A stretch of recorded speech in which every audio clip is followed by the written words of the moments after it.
श्री स्वामी समर्थ. स्वागत आहे तुमचं स्वामीनिष्ठा या आपल्या यूट्यूब चॅनलमध्ये. स्वामी कृपेने तुमचा आजचा दिवस शुभ जावो व तुमच्या मनातील सर्व चांगल्या इच्छा पूर्ण होवत ही स्वामींचरणी प्रार्थना करते आणि आजच्या या व्हिडिओला सुरुवात करते.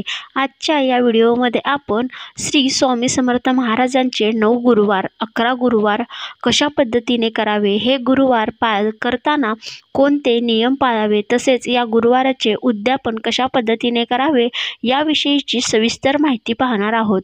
तरी व्हिडिओ शेवटपर्यंत पहा व तुम्ही जर चॅनलवर नवीन असाल तर चॅनलला सबस्क्राईब करा. तसंच समोरचं जे बेल आयकॉन आहे त्याच्यावरही प्रेस करा, जेणेकरून मी जे नवनवीन व्हिडिओ टाकते त्या व्हिडिओचं नोटिफिकेशन तुम्हाला येत राहील व तुम्ही माझा कोणताच व्हिडिओ मिस नाही करणार.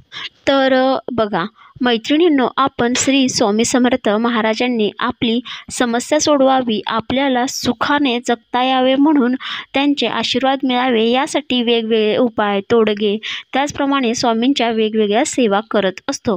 या सेवेमध्ये अजून एक महत्त्वाचं मानलं जाणारं व्रत म्हणजे 11 गुरुवाराचं व्रत किंवा 9 गुरुवाराचं व्रत. तर बघा हे व्रत कशासाठी करायचं आहे. समजा तुम्हाला एखादी समस्या असेल, जसं की लग्नाचं असेल, तुमच्या मुलामुलींची लग्न ठरत नसेल, तुम्हाला घर घ्यायचं असेल, तुमच्या घरामध्ये पैसा टिकत नसेल, तुम्हाला काही आजार असेल शारीरिक मानसिक, त्याचप्रमाणे तुमचं एखादं काम असेल महत्त्वाचं जे बरेच दिवसापासून अडलेलं आहे ते काम होण्यासाठी, मुलं जर तुमचे अभ्यास करत नसतील, अशी कोणतीही मानवी जीवनातील समस्या आहे ती सोडवण्यासाठी, त्या समस्येचं निराकरण करून घेण्यासाठी तुम्ही हे व्रत करू शकता. तर अतिशय साधं सोपं असं हे व्रत आहे. खूप मोठे नियम पाळावेत किंवा खूप मोठ्या गोष्टी करावे असं काहीही नाही. अगदी सोप्या पद्धतीनं हे व्रत तुम्ही करू शकता आणि जितक्या महिलांनी हे व्रत केलेले आहे त्यांना अतिशय खूप चांगले अनुभव आलेले आहेत. श्री स्वामी समर्थ महाराज तुमच्या समस्या सोडवतात, जे काही तुमच्या अडचणी आहेत त्या मार्गाला लावतात. तर हे जे व्रत आहे ते महिला पुरुष कोणीही करू शकतात, मुली करू शकतात, मुलं करू शकतात.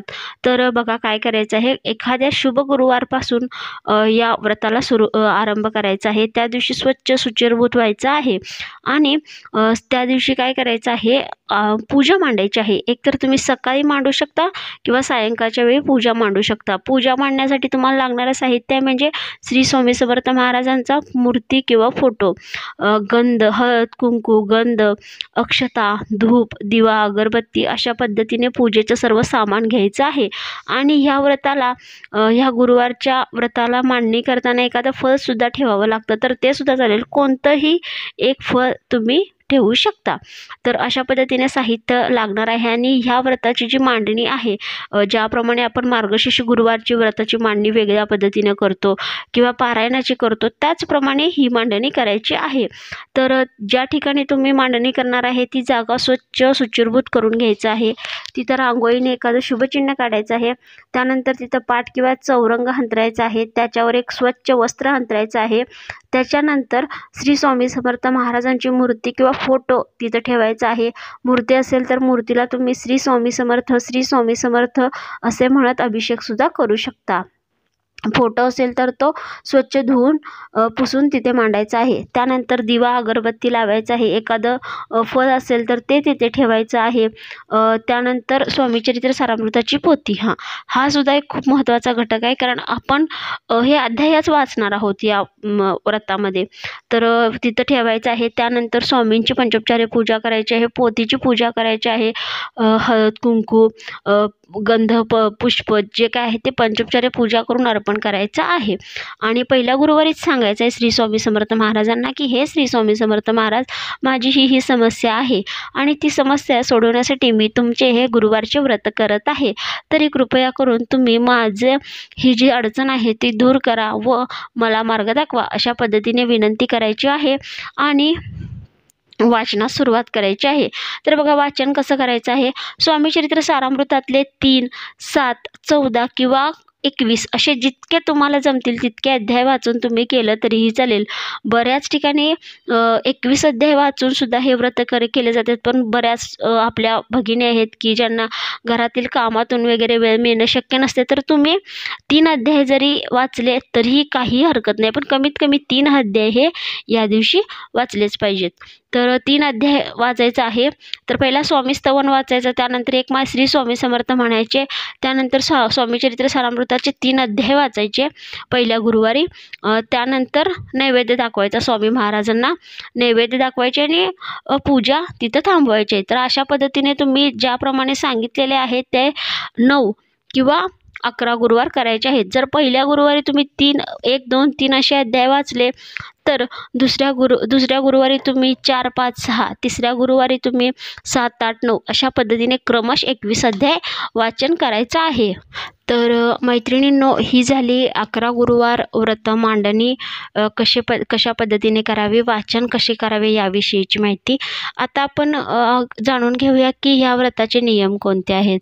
तर बघा, अर्थातच स्वामींचे कोणतेही व्रत पूजा करताना त्या दिवशी मांसाहार करणे, मद्यपान करणे किंवा एखादं व्यसन करणे हे चुकीचं आहे. त्याचप्रमाणे खोटे बोलणे, चुकीचं वागणे ह्या गोष्टीसुद्धा करू नका. कारण बघा, आपण काय कर्म करतो हे खूप महत्त्वाचे आहे. की आपण कितीही पूजा अर्चना केल्याने आपण जर चुकीच्या गोष्टी करत असो, जसं खोटं बोलणे, चोरी करणे, लांडीलबाडी करणे, एखाद्याला फसवणे, एखाद्याचं धन लुबाडणे, मांसाहार करणे, मद्यपान करणे, ह्या ज्या चुकीच्या गोष्टी करत असेल तर आपल्याला त्या सेवेची फलश्रुती मिळत नाही. म्हणून हे थोडक्यातच नियम आहेत. आणि समजा एखादा गुरुवार जर तुम्हाला व्रत करणे जमले नाही तर काय करावे. तर एखादा गुरुवार जमले नाही तर तुम्ही तो गुरुवार ड्रॉप करा, म्हणजे तो गुरुवार धरू नका आणि पुढच्या गुरुवारपासून व्रत करा. तर मासिक पाळीच्या वेळेला सुद्धा तसंच आहे. तो एखादा जो काही पिरियडमधला गुरुवार आहे तो वार आहे तो ड्रॉप करा आणि पुढच्या गुरुवारपासून तुम्ही सेवा चालू करू शकता. तर मैत्रिणींनो, अतिशय सोप्या पद्धतीनं मी तुम्हाला इथं मांडणी कशी करावी, उद्यापन कसे करावे, नियम कोणते पाळावे याविषयीची माहिती सांगितलेली आहे. बरेच जण हा सुद्धा नियम पाळतात की पूर्ण गुरुवार, जे 11 गुरुवार आहे ते व्रत पूर्ण होऊपर्यंत म्हणजे संपूपर्यंत मांसाहार करत नाहीत. तर ते सुद्धा चांगलंच आहे. तसं जरी जमत असेल तर तसं सुद्धा करा. पण काहींच्या घरात असं नसतं, लहान मुलं असतात किंवा मिस्टरांना मांसाहार केल्याशिवाय जमत नाही. अशा घरांमध्ये तुम्ही फक्त गुरुवारच्या दिवशी सुद्धा पाळून तुम्ही हे व्रत केलं तरीसुद्धा चालेल. तर मैत्रिणींनो, अशी ही 11 गुरुवार व्रत मांडणी कशी करावी, नियम कोणते पाळावे याविषयीची सविस्तर माहिती तर आपल्या चॅनलवर मी अशाच प्रकारचे सणवार, व्रत, वैकल्य, उपाय, तोडगे यांची माहिती टाकत असते. आणि अजूनही जर तुम्हाला व्हिडिओमध्ये काही समजलं नसेल आणि काही शंका असतील तर अवश्य तुम्ही मला कमेंट करून विचारू शकता. तर अशाच प्रकारच्या नवनवीन व्हिडिओसाठी व्हिडिओला लाईक करा, चॅनलला सबस्क्राईब करा. तर भेटूया अशाच एका स्वामी सेवेच्या व्हिडिओसोबत. तोपर्यंत झालेली सेवा. श्री स्वामी समर्थ. महाराजांच्या चरणी रुजू. श्री स्वामी समर्थ.